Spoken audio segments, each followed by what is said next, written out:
नमस्कार साथियों, सीसीआई के ऑनलाइन प्लेटफॉर्म पे आपका हार्दिक स्वागत है। आज की क्लास एक विशेष क्लास है।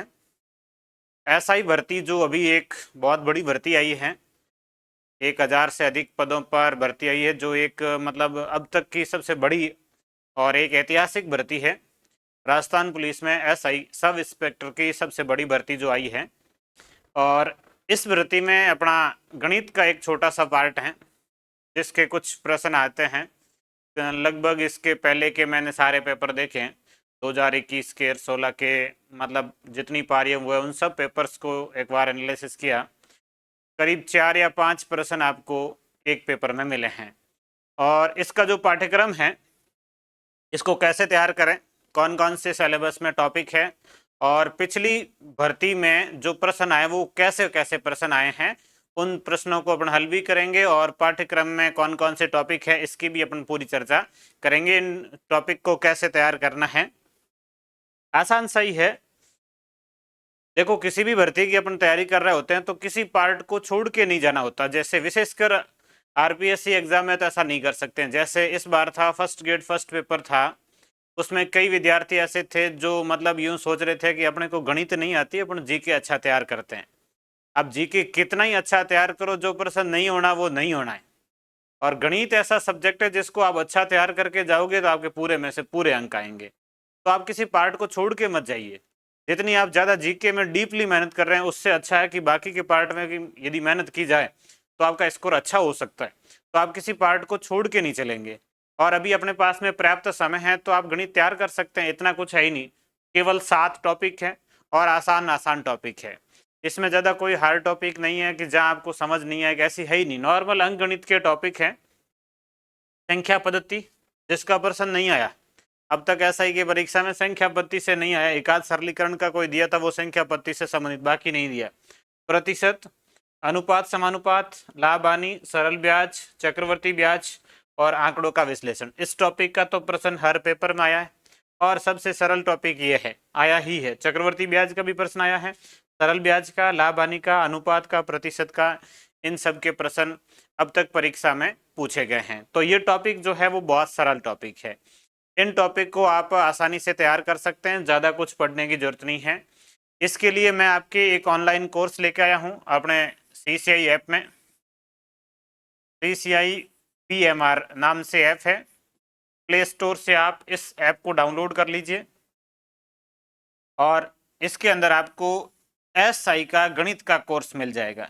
एसआई भर्ती के लिए एक विशेष गणित का स्पेशल कोर्स, जिसकी फीस मात्र 99 रुपये है। इसके अंदर आपको इन सब टॉपिक्स की वीडियो क्लासेस मिल जाएगी, और उसके साथ में आपको इनके पीडीएफ नोट्स मिल जाएंगे। और पीडीएफ नोट्स के साथ में आपको टेस्ट पेपर भी मिल जाएंगे। प्रैक्टिस के लिए टेस्ट पेपर भी मिल जाएंगे। इन टॉपिक्स के प्रैक्टिस सेट के रूप में मैं आपको कुछ प्रश्न की पीडीएफ भी इसके साथ में उपलब्ध करवा दूंगा। तो आप इन टॉपिक्स को मात्र 15 दिन में आप इस गणित को तैयार कर सकते हैं, जिसमें आपके 5 में से 5 नंबर आ सकते हैं। इससे ज़्यादा इसमें कुछ हार्ड नहीं है। और आरपीएससी में आप किसी वैकेंसी की तैयारी करते हैं तो किसी भी छोटे से छोटे पार्ट को भी इग्नोर करके, छोड़ करके मत जाइएगा। आप तैयारी करके जाइएगा, अच्छे नंबर आएंगे आप। तो ये सिर्फ 15 दिन का ही कोर्स, केवल 15 दिन में आप इसको तैयार कर सकते हैं और आपके अच्छे अंक आ जाएंगे। तो आप इसको जरूर पढ़ें। अब इससे पहले 2016 और 21 में जो पेपर हुए हैं उनमें मैथ्स के कैसे कैसे प्रश्न आए हैं, अपन उन प्रश्नों को हल करेंगे। इसका ये पहला प्रश्न, दिए गए पाई चार्ट का अध्ययन कीजिए तथा इसके पश्चात दिए गए प्रश्न का उत्तर दीजिए। बाढ़ राहत हेतु विभिन्न स्रोतों से कुल एकत्रित राशि पाई चार्ट में दर्शाई गई है। कॉरपोरेट्स तथा केंद्र सरकार से एकत्र राशि का लगभग अनुपात क्या है। अब इस बाढ़ सहायता इशू आपको एक पाई चार्ट दिया है, इसके अंदर ये लिखा है, ये कॉरपोरेट्स और कॉरपोरेट्स यहाँ लिखा है, और इसका हिस्सा है 11%। आपको पूछा गया है कॉरपोरेट्स, तो कॉरपोरेट्स का हिस्सा है पाई चार्ट के अनुसार 11%, तथा केंद्र सरकार से, और ये हिस्सा जो है ये केंद्र सरकार का। अब इसमें यह है कि केंद्र सरकार का जो परसेंटेज है वो लिखा हुआ नहीं है कि कितने परसेंटेज है, तो शेष सारे परसेंटेज लिखे हुए, केवल ये एक ही नहीं लिखा हुआ, तो सारे जोड़ के 100 में से घटा तो शेष केंद्र सरकार का कितने परसेंटेज वो आ जाएगा। तो 11% ये है, 33 ये है राज्य सरकार का, 11 और 33 ये हो गया 44, 4% ये राजकीय कर्मचारियों का, 4 48, ये 2% सामान्य जनता का, 48 2 50, और ये 16% अप्रवासी भारतीयों का। तो 33 11 44, 4 48, 2 50 16, 50 16 हो गया 66, ये 66% हिस्सा शेष है, बाकी बचेगा वो हिस्सा होगा केंद्र सरकार का। तो अब 100 में से आप 66 ये घटा लीजिए, 66, शेष कितने बचेंगे, 100 में से यदि 66 घटा लेते हैं तो शेष आपका ये 4, और 10 में से 1 चला गया, 9 में से 3 गया 34, शेष बचेगा आपका 34%। तो कॉर्पोरेट्स का 11 और केंद्र सरकार का जो है वो है 34, 11% अनुपात 34%, ये 11:34 इसका उत्तर है।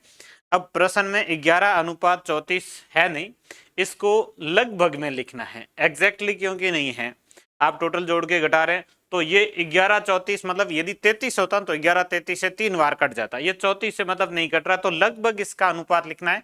तो ये लगभग 1:3 है कि 33 को काट सकते हैं, या 34 था तो नहीं कट रहा है, इनका एग्जैक्टली अनुपात नहीं पूछा है, लगभग अनुपात पूछा है, तो 1:3 होगा। तो इसका उत्तर ऑप्शन नंबर बी माना गया है, 1:3। 11:33 से कटता, 33 होता तो 3 होता, लेकिन ये 34 है, लेकिन उसको लगभग में आपको लिखना है, तो इसको आप 1:3 में लगभग में लिख सकते हैं।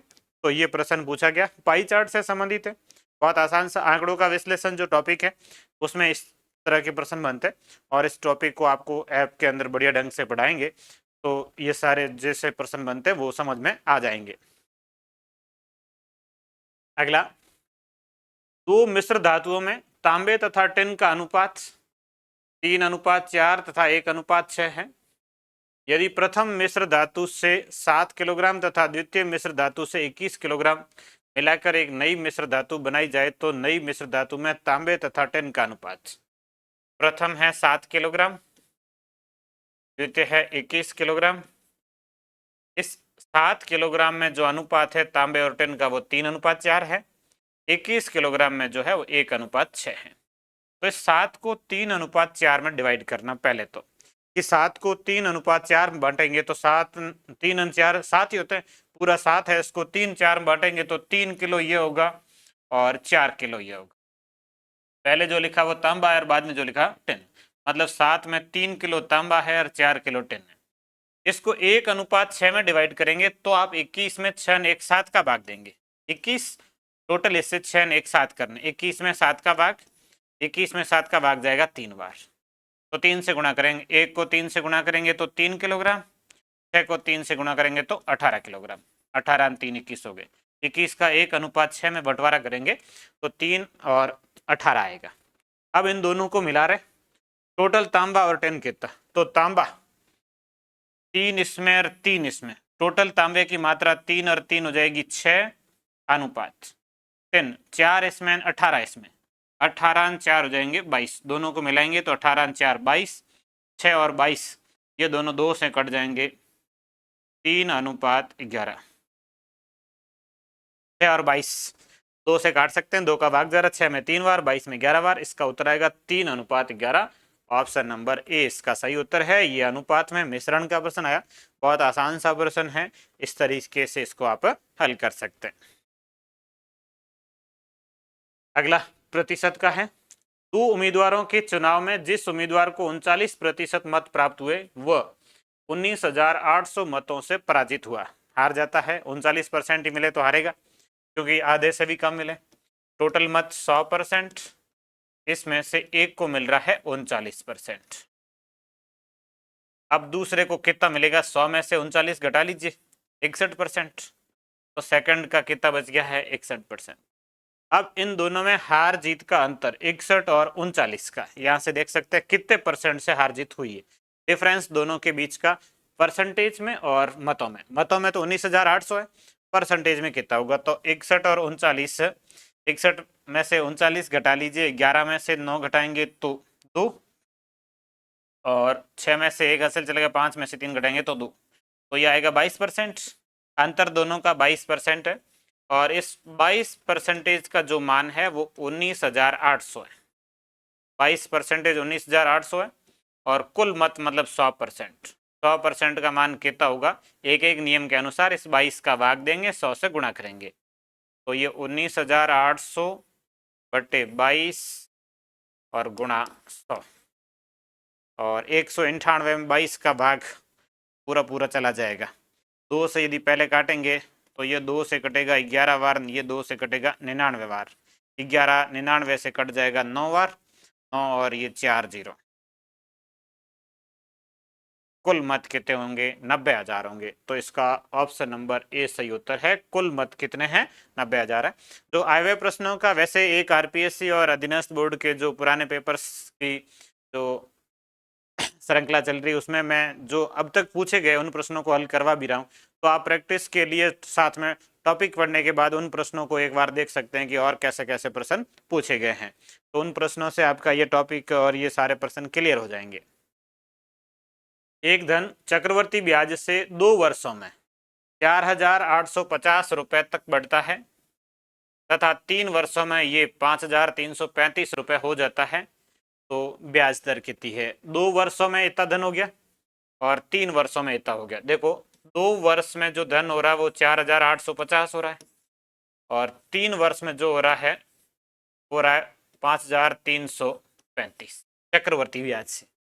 अब चक्रवर्ती ब्याज में ये होता है कि जो ब्याज लगता है ना वो मिश्र धन पर लगता है। ये पिछले वर्ष का मिश्र धन है 2 वर्ष का, अब आगे जो ब्याज लगा है वो इसी पर लगा है।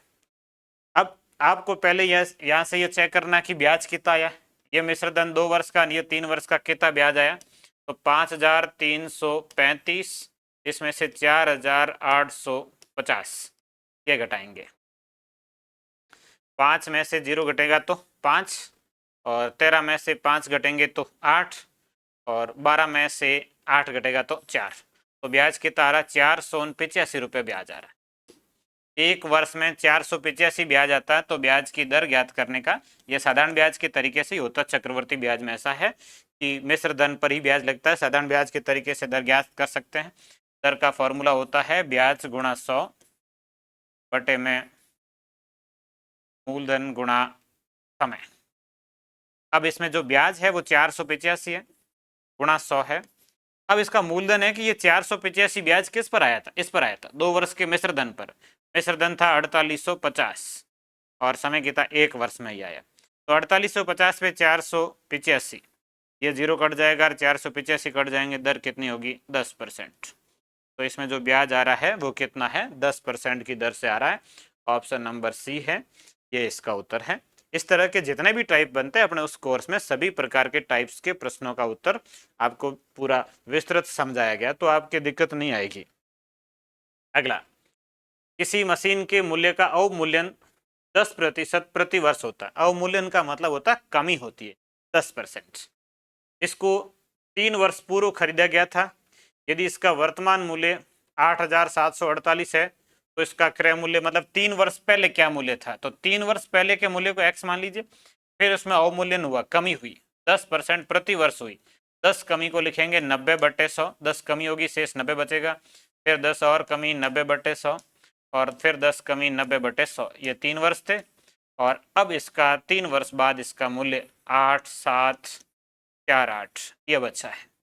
अब इसको हल करना है, तो 3 तो ये 0 कट जाएंगे, और 1000 का गुणा करके x बराबर 8,748 गुणा 1000 और बटे में 9 का घन है, 9 गुणा 9 गुणा 9, 9 का घन होता है 729। अब 729 का भाग 8,748 में कितनी बार जाएगा, लगभग ये 12 बार जाएगा। 729 गुणा एक बार 12 कर लेते हैं, और 12 9 108, हासिल लगेगा 10, 12 का 2 से 24, 24 और 10 34, 34 हासिल लगेगा 3, 12 7 84, 3 87, बिल्कुल पूरा पूरा 729 इससे कट जाएगा 12 बार, और 12 का 1000 से गुणा करेंगे तो इसका मूल्य आ जाएगा 12,000। तो 3 वर्ष पूर्व इसका जो मूल्य था वो कितना था? 12,000। ऑप्शन नंबर बी इसका सही उत्तर है। थोड़ी सी कैलकुलेशन में दिक्कत आती है, कैलकुलेशन के लिए आपको प्रैक्टिस करनी होगी। आप प्रैक्टिस करेंगे तो कैलकुलेशन हो जाएगी। और वैसे इस पेपर में समय की दिक्कत नहीं रहती, 2 घंटे पर्याप्त होते हैं, 100% करने होते हैं, तो आपके पास में पर्याप्त समय होगा 5 प्रश्नों को हल करने के लिए। 4 या 5 ही प्रश्न आते हैं वैसे। यदि सीमा और रीमा की आयु का अनुपात 9:16 है, 10 वर्ष पश्चात इनकी आयु का अनुपात 2:3 होगा। सीमा और रीमा की आयु का अनुपात 6 वर्ष पूर्व क्या था? वर्तमान अनुपात 9:16 है, तो यहाँ से आप मान लेंगे ये 9x और ये 16x वर्तमान है। 10 वर्ष पश्चात तो इन दोनों में 10-10 जोड़ेंगे, ये 10 वर्ष पश्चात इनकी आयु, और बराबर इनका अनुपात 10 वर्ष पश्चात कितना है? 2:3 है। अब यहाँ से क्रॉस गुणा करेंगे, x का मान आ जाएगा, 3 का गुणा करेंगे 9 से, 9 गुणा 3 27, 3 गुणा 10 30, 16 गुणा 2 32, और 10 गुणा 2 20। ये 27 घटा लीजिए इधर 32 में से, 32 में से 27 घटाएंगे तो कितना बचेगा? 5x, और 20 घटेगा 30 में से तो 10। तो x बराबर 10 में 5 का भाग देंगे 2 बार, x बराबर 2, तो x बराबर 2 लिखेंगे तो ये 9 गुणा 2 18, और ये 16 गुणा 2 32। इनकी ये तो आयु है वर्तमान। आपको जो अनुपात पूछा है वो 6 वर्ष पूर्व का पूछा, 6 वर्ष पहले कितनी थी, तो इसमें से 6 घटा लीजिए, 18 माइनस 6 अनुपात 32 माइनस 6। 6 वर्ष पहले दोनों में से 6 कम हो जाएंगे, 18 में से 6 घटाएंगे तो 12, और 32 में से 6 घटाएंगे तो 26, और 12 और 26 2 से कट जाएंगे, 12 में 2 का भाग 6 बार, और 26 में 2 का भाग 13 बार, तो इसका उत्तर आएगा 6:13। ऑप्शन नंबर डी 6:13 इसका उत्तर है। 6 वर्ष पूर्व का जो अनुपात है वो इस तरीके से होगा। अगला एक और पाई चार्ट का है। पाई चार्ट में जब डिग्री में होता है, ये डिग्री में है, यहाँ लिखा है नौकरी 120 डिग्री, ये 72 डिग्री, ये 120 है। आपको शायद स्लाइड में सही नहीं दिखे, 120 डिग्री है। उद्योग लिखा है 72 डिग्री है, व्यापार लिखा है 36 डिग्री है, कृषि लिखा है 108 डिग्री, और परिवहन लिखा है 24 डिग्री है। ये इसमें आपको डिग्री में दे रखा है पाई चार्ट। डिग्री में जो पाई चार्ट में योग होता है, इसका केंद्रीय कोण टोटल जो होता है वो 360 डिग्री होता है। परसेंटेज में 100 होता है, और डिग्री में लिखा होता तो 360 होता है। एक गांव की जनसंख्या 3,60,000 है। इसके विभिन्न व्यवसायों को निम्नलिखित पाई चार्ट में दिखाया गया। नौकरी और परिवहन में लगे व्यक्तियों का योग इनमें से किन व्यवसायों के योग के बराबर होगा? नौकरी और परिवहन किसके योग के बराबर है? नौकरी 120 है, परिवहन 24 है, तो 120 और 24 का योग 144 डिग्री है। नौकरी और परिवहन का योग 144 डिग्री है। अब आपको दो और देखने हैं जिनका योग 144 हो रहा हो, तो 36 और 108 का, 8 से 14 ये 144 हो रहे हैं, 108 और 36 को जोड़ेंगे तो ये 144 हो रहे हैं। तो कृषि और व्यापार का 144 है। इसका उत्तर कृषि और व्यापार, ऑप्शन नंबर, उस संख्या का लेना देना ही नहीं है। 2 का योग 144 है, इसके बराबर किसका योग है? ये 2 और 144 हो रहे, 108 और 36। 108 में है कृषि, 36 में व्यापार। कृषि और व्यापार का योग भी 144, दोनों बराबर होंगे। ये एक आसान सा पाई चार्ट में बहुत आसान प्रश्न आते हैं। अगला, एक कक्षा में विद्यार्थियों के दिए गए अंक 60, 96, 28, 35, 10, 40, 9, 85 और 25 का विस्तार, रेंज, इसमें रेंज या विस्तार या परिसर, ये जो होता है इसको परिसर बोलते हैं, या इसको विस्तार बोलते हैं, या इसको रेंज इंग्लिश में, या इसको परास। इसमें ये होता है कि जो अधिकतम अंक है, अधिकतम मान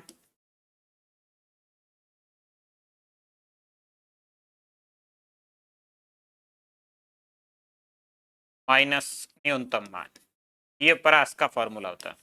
अधिकतम मान माइनस न्यूनतम मान, इनमें से सबसे बड़ी संख्या कौन सी है? तो इसमें सबसे बड़ी संख्या 96, अधिकतम 96 माइनस न्यूनतम, और इनमें सबसे छोटी संख्या है 9। अब 96 में से 9 घटा दीजिए, तो इस 16 में से 9 के 5 85। तो इसकी परास या विस्तार या रेंज जो होगा वो 85 होगा, ऑप्शन नंबर 1। तो कुछ प्रश्न ऐसे हैं जो सिलेबस से हटके, जैसे इस प्रश्न को आंकड़ों के विश्लेषण के सिलेबस से संबंध करके मतलब लिया जाता है, तो फिर इसके अंदर माध्य माध्यिका और बहुलक भी आपको पढ़ना पड़ेगा, क्योंकि ये जैसे आता है तो ये केंद्रीय प्रवृत्ति के माप में आता है, आंकड़ों के विश्लेषण के साथ में इसको पढ़ लिया जाता है, तो फिर आपको थोड़ा सा और विस्तार से पढ़ना होगा इसको भी। जैसे ये प्रश्न पूछ लिया गया परास का, नॉर्मल है लेकिन मतलब नहीं पता होता है तो नहीं पता कैसे करना है कुछ भी नहीं, लेकिन सूत्र याद नहीं है या पहले पढ़ा हुआ नहीं है तो नहीं आता है। अब देखो कई बार विद्यार्थी होते हैं कि इस प्रश्न को भी छोड़ के आते हैं, नहीं पढ़ा है तो पता ही नहीं परास क्या रहा था, कुछ भी नहीं। बड़ी संख्या में से छोटी संख्या घटानी है, इन सब में बड़ी संख्या 96, सबसे छोटी संख्या 9, घटा लिए 85 आ गए। बस दिक्कत ये है कि इसको पढ़ा हुआ नहीं होता तो नहीं कर पाते, पढ़ा हुआ होगा तो आप प्रश्न कर पाएंगे। एक राशि का वार्षिक ब्याज दर के हिसाब से 2 वर्ष का साधारण ब्याज और चक्रवर्ती ब्याज क्रमशः 900 और 954 है, मूलधन कितना होगा? 2 वर्ष का साधारण ब्याज और 2 वर्ष का चक्रवर्ती ब्याज। देखो साधारण ब्याज 900 है, इसका मतलब दोनों वर्ष का अलग अलग, पहले वर्ष का 450 होगा और दूसरे वर्ष का भी 450 होगा, ये है सरल ब्याज में। सरल ब्याज 900 है, ये फर्स्ट वर्ष का, ये सेकंड वर्ष का। फर्स्ट का 450, सेकंड का 450 बराबर होता है। साधारण ब्याज में हमेशा बराबर होता है। चक्रवर्ती ब्याज में CI कंपाउंड इंटरेस्ट, ये टोटल है 954। देखो पहले वर्ष में ये होता है कि सरल ब्याज और चक्रवर्ती ब्याज बराबर होते हैं। 954 में पहले वर्ष का 450 है, अब दूसरे वर्ष में 450 और उसके साथ में ये 54 जो है वो अलग से है। 450 चक्रवर्ती ब्याज में दूसरे वर्ष में ये होता है कि मूलधन का ब्याज आता है और ब्याज का ब्याज आता है। पहले वर्ष के ब्याज पर ब्याज लगता है, मूलधन पर लगता है, इसलिए दूसरे वर्ष का जो ब्याज आता है वो अलग आता है। अलग ही आता है कि ये 450 मूलधन का, ये 54 जो अतिरिक्त आया ना ये ब्याज का। और कौन से ब्याज का? पहले वर्ष का। पहले वर्ष का ब्याज कितना है? 450। 450 पर 54 ब्याज है, और इसका आपको मूलधन ज्ञात करना है। मूलधन ज्ञात करने से पहले इसमें आपको दर ज्ञात करनी होगी। दर बराबर, दर का सूत्र होता है ब्याज गुणा 100। ब्याज आया 54 गुणा 100 बटे में, ये 54 किस पर आया? तो 450 पर आया। ये मूलधन नहीं है, लेकिन इस 54 के लिए यही मूलधन है कि 54 रुपये ब्याज है वो 450 पर ही आया। 450 पर 54 है, एक वर्ष में है। कितनी दर होगी? ये 0 कट जाएगा, उसके बाद ये 5 से कट जाएगा 2 बार, ये 5 से कट जाएगा 9 बार, और 9 54 से 6 बार, और 6 का 2 से गुणा कर लेंगे 12। इसकी जो दर आएगी वो 12% है।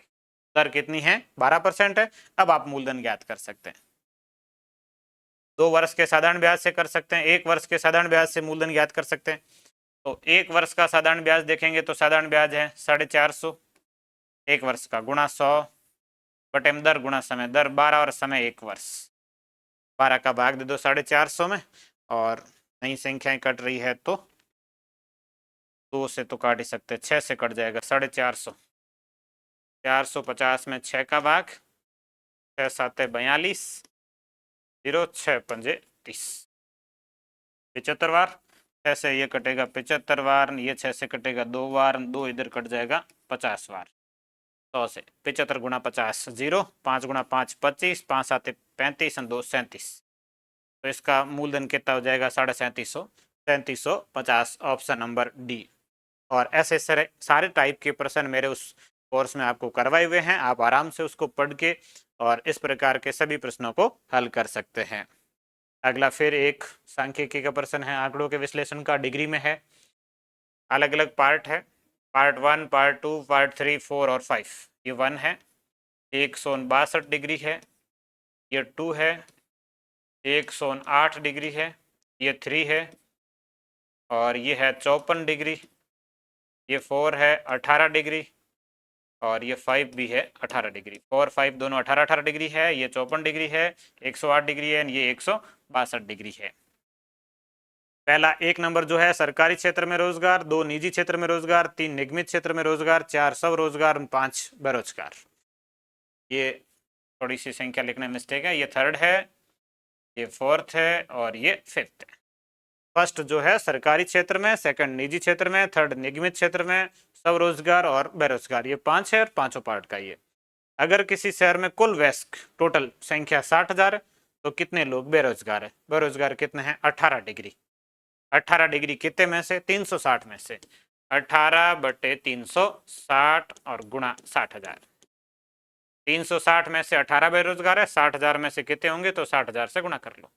टोटल 360 डिग्री होता है, बेरोजगार का डिग्री 18 है, 360 में से 18 कितने टोटल है उससे गुणा कर लीजिए 60,000 से, तो ये उत्तर आ जाएगा।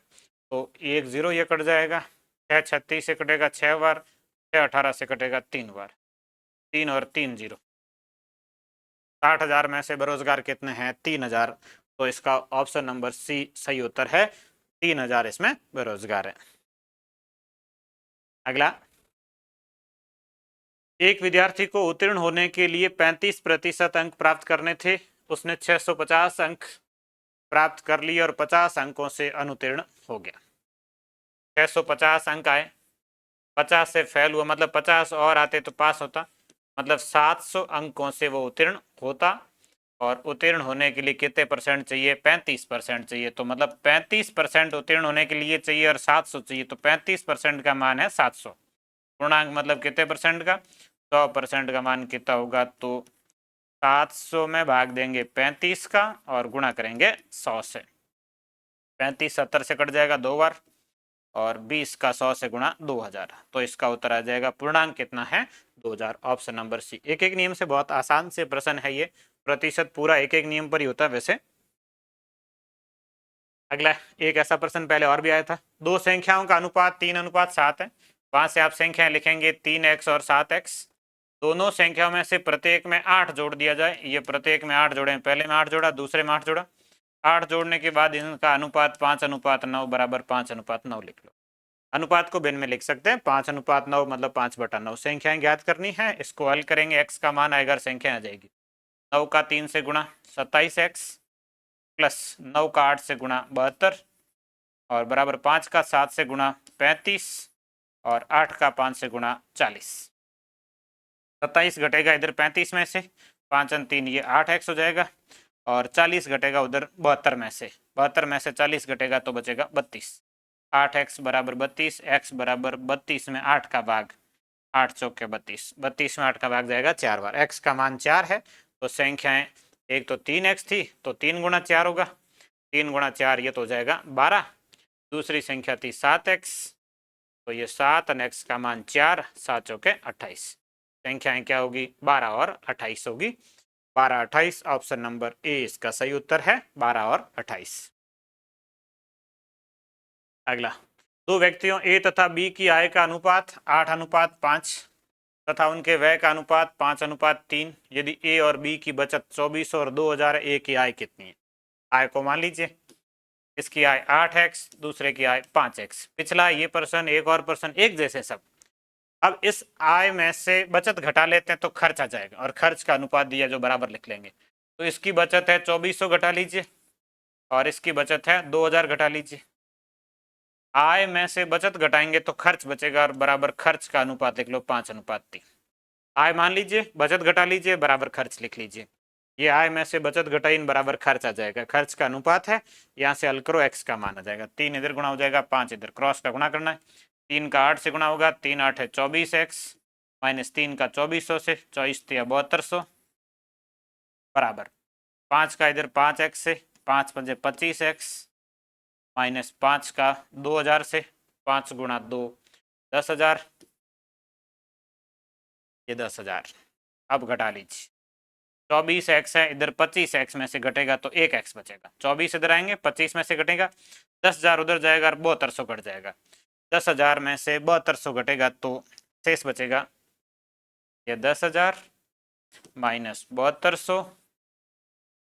10 में से 7 घटाते 3, 2 और घट जाएगा 28।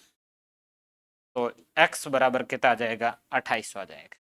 अब आपको पूछा किसका है? ए की आय। ए की आय 8x 8x बराबर कितना होगा? 8 गुणा x का मान 28, 28 गुणा 8 2 0, 8 का 28 से 8 8 64, 6 8 2 16, 16 6 22, तो इसकी 22,400। ए की आय कितनी है? 22,400। तो अनुपात में जो 3-4 प्रश्न आए एक जैसे ही आए सारे, ज्यादा कोई अंतर नहीं था, यही वही अनुपात लेके इन क्रॉस गुणा करना था। 3 प्रश्न आपने इसे हल किए हैं। अगला, राजस्थान के एक शहर की जनसंख्या 3 लाख है, इसमें से 1,80,000 पुरुष है और वो कुल जनसंख्या का 50% शिक्षित है। यदि 70% पुरुष शिक्षित हो तो अशिक्षित महिलाओं की संख्या कितनी? टोटल जनसंख्या कुल है 3 लाख, उसमें से पुरुष 1,80,000, महिलाएं शेष 3 में से 1,80 हो गया तो 1,20 महिलाएं। अब इसमें कुल जनसंख्या का 50% शिक्षित कितने होंगे? ये तो कुल है, इसका शिक्षित होगा 50%, मतलब आधा। 1,50,000 शिक्षित होंगे टोटल। कुल शिक्षित कितने हैं? 1,50,000, क्योंकि कुल जनसंख्या का 50% शिक्षित और 70% पुरुष, इसका 70% शिक्षित है। 1,80,000 का 70% लेना, 1,80,000 गुणा 70 बटे 100, 1 0 ये कट जाएगा, 1 ये कट जाएगा, 1 2 3 3 0 आ जाएगा। 7 का गुणा कर लेंगे 8 से, 7 8 56, ऐसे लगेगा 5, 7 का 1 से 7 5 12, ये 1,26,000, 1,26,000 पुरुष शिक्षित है। अब महिलाएं कितनी शिक्षित होगी? तो 1,50 में से 1,26 घटा लीजिए, ये 3 0 और 150 126 ये होंगे 24,000। 24,000 महिलाएं शिक्षित होगी। अब आपको पूछा अशिक्षित महिलाएं कितनी? 1,20 में से 24 ये है, शेष बच गई 96,000।